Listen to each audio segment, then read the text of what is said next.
కార్యకర్తలంటే మన బలం బలగం. ఆ పసుపు జెండా చూస్తేనే మనకెక్కడ లేని పౌరుషం. ప్రత్యర్థులు దాడి చేస్తుంటే ఏకంగా నామినేషన్ పత్రాలు లాక్కునేదానికి ప్రయత్నిస్తే తొడగొట్టి మీసాలు తిప్పిన అంజిరెడ్డి తాతనే మనందరికి ఒక దమ్ము. మెడపై కత్తి పెట్టి వాళ్ళ నాయకుడికి జై కొట్టమంటే జై తెలుగుదేశం, జై చంద్రబాబు అని చెప్పి ప్రాణాలు కోల్పోయిన తోట చంద్రయ్యనే మనందరికి ఒక ధైర్యం.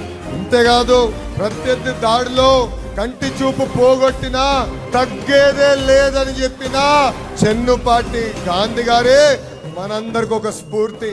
ఏకంగా పోలింగ్ బూత్లు నిలబడినందుకు వైకాపా నాయకులు దాడి చేసి రక్తం కారుతున్నా చివరి ఓటు పడే వరకు నిలబడి ఆ ఈవీఎం బాక్స్ కి లాక్ వేసిన తర్వాతనే ఆసుపత్రికి వెళ్ళిన మంజుల గారు మనందరికి ఆదర్శం అని ఈ సభాముఖంగా తెలియజేస్తున్నాం.